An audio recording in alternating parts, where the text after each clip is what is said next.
festivals. Yeah.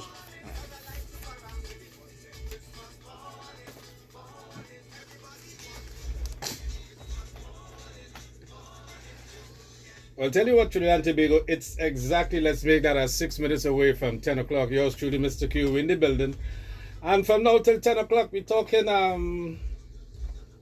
Oktoberfest, right? Film and Folklore Festival. Say it again. Film and Folklore Festival. Right, we hearing you now. Want to say top of the...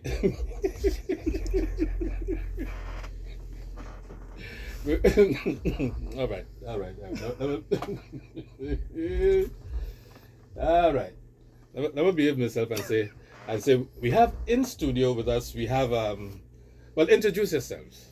Let me start with you. My name is Keon Byron, and I am the director of Michel de Fall and Be Alert, two films in the Oktoberfest Film and Folklore Festival this year. That's coming up, and you are.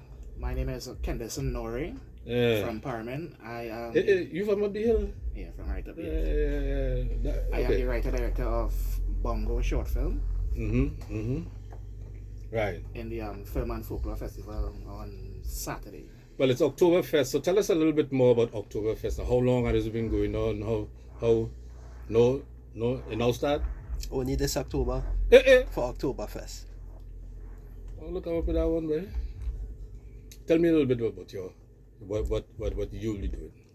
So for me, normally the Film and Folklore Festival is something that happens every year.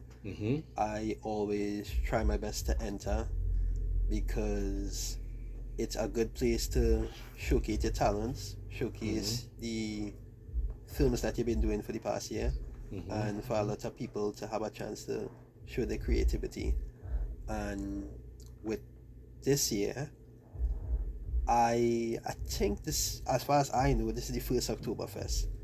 So I am really interested to see what's going to happen this year.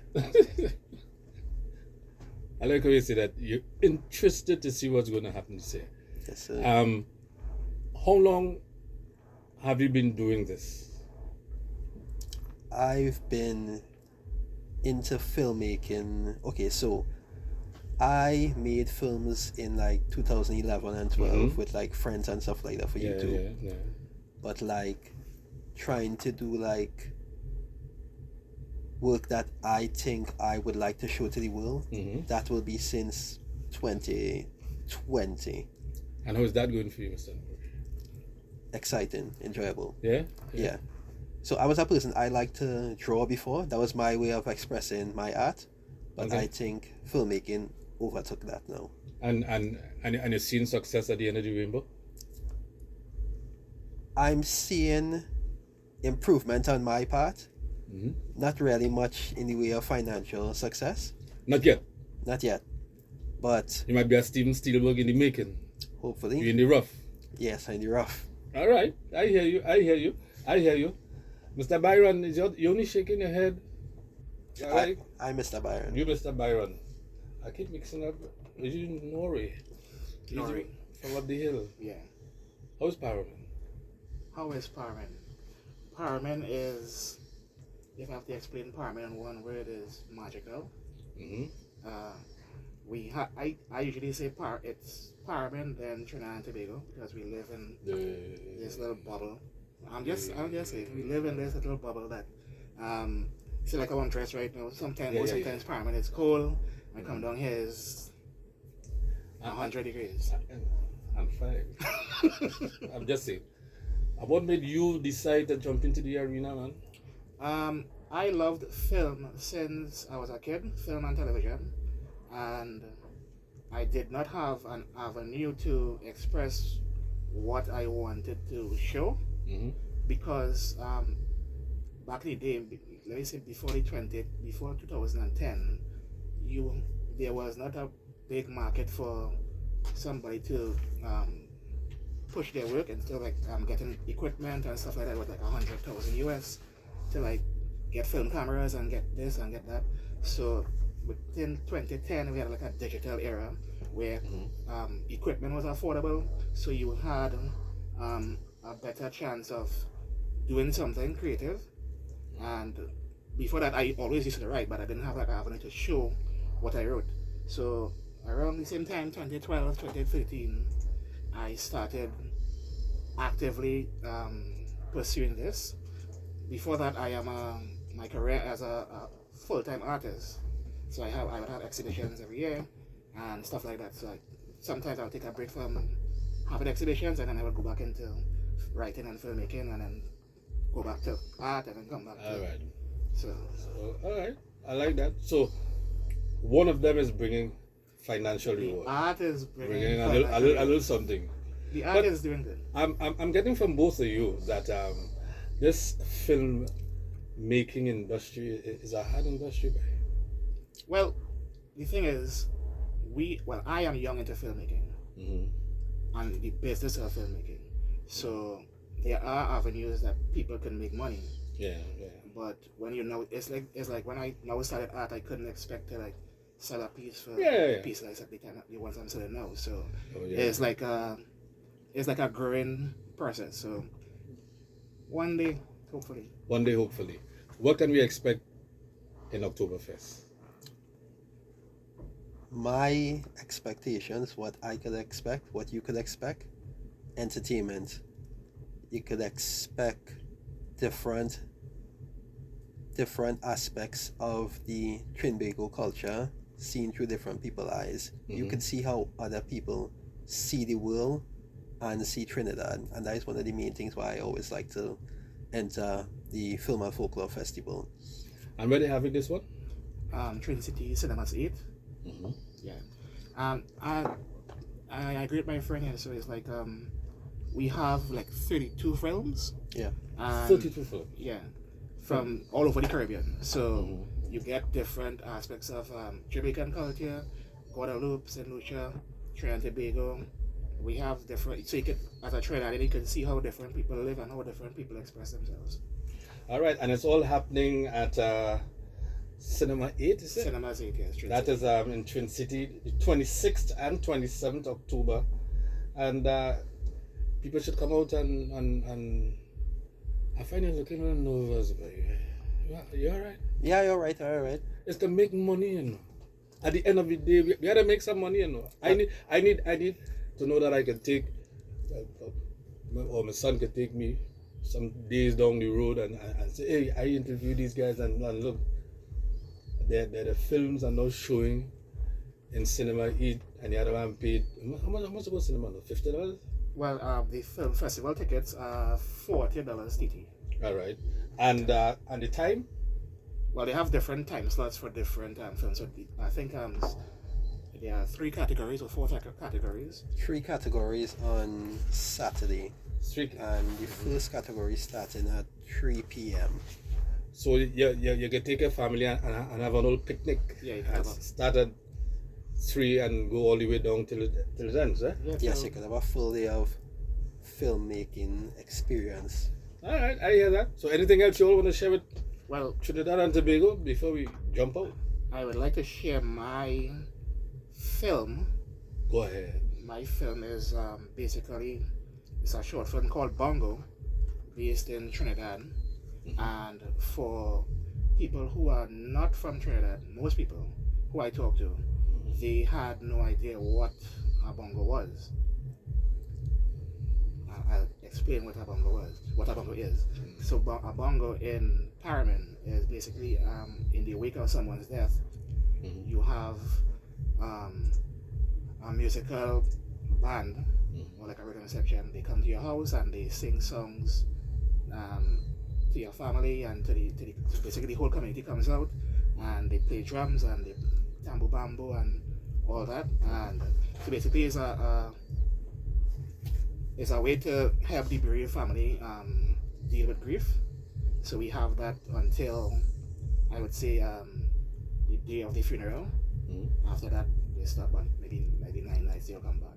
But all my life I knew that and I grew up with that. But when I would speak to my friends from here or from abroad, they have no idea. All right. It's only in like Africa, certain countries in Africa. When I would tell them about it, they would say, "Brother, we have those things," and basically it was carried on from our ancestors.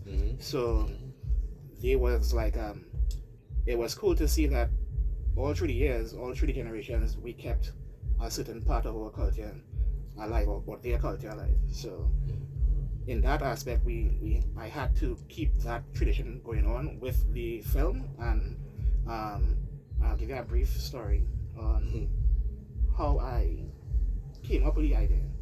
In 2021, we had obviously like COVID, and people was dying left and right, and you couldn't go to their wakes, and it was a hard thing for people, especially in Parliament. And at your lowest point, you had nobody to comfort you. Okay. And in 2021, the place started to open up a little bit, and my neighbor's mom died. And my family said, "Here, we have to go to wake." And so up on the bongo side came out after like a year, after everybody was inside, the bongo side came out, and I looked at it through a new lens. Because we didn't have it for a little while, and you tend to take things for granted when you always have it. So when it was taken away and it came back, I looked at it as a foreigner. So I was like, I just stood back and I watched the community come together. I watched people sing songs. I watched the family look relieved. And basically the idea started from there. It evolved into a love story, and it evolved into like a period piece in a certain Parliament in the 80s, where things were more, it wasn't so fast as now, because I believe right now we are a society that's going really fast and going nowhere. So in the film, Bongo as a whole is a celebration of things that has passed on. Bongo is a musical celebration of people, of a person that passed on, but the film as a whole is a celebration of things that has passed on. In the 80s we'd have games, and the way we would court each other, the way a guy would court a girl, the way we would talk to each other, the way, the kind of games we played, the houses we lived in. So it's like it's an overall celebration of that aspect. All right. So we can look forward to that, and you want to give me a little snippet about what yours is going to be about? Yeah, no problem. So my film that we'll be showing on Saturday is Be Alert. So Be Alert came about with so I do filmmaking, as you know, and I also do photography. And a lot of girls, models, just normally tell me that they're not too sure what photographer to trust, what filmmaker to trust, you know, because a lot of people out here like tricking them, and it might be traps. Some people might be wanting to kidnap them, you know, stuff like that. So I wanted to explore that aspect of it, you know, because it's something that you hear about kidnapping and stuff like that, but from like the female point of view, you know, wanting to do modeling, wanting to do acting, but having to be afraid to follow your dreams because somebody might hurt you. So that's what the first film about. It's about a girl who wants to do modeling, and she ends up in a bad situation because of it, following her dreams. The second film, which will be shown on Sunday, is Michelle the Fall, which is more of a action revenge type thriller movie.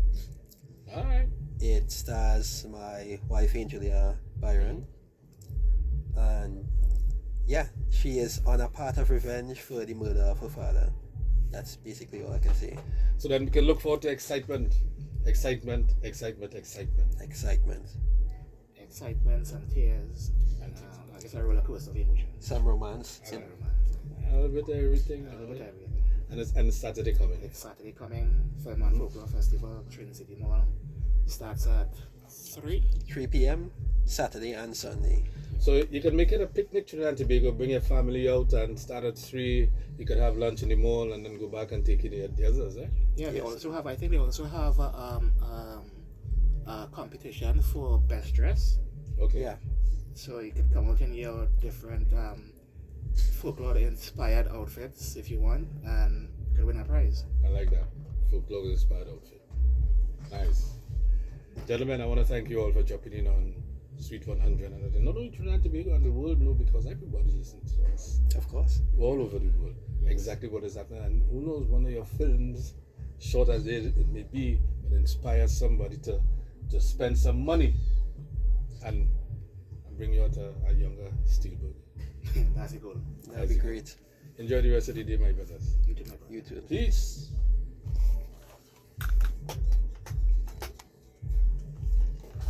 Do I leave this or just? Huh? Yeah, you can continue with it.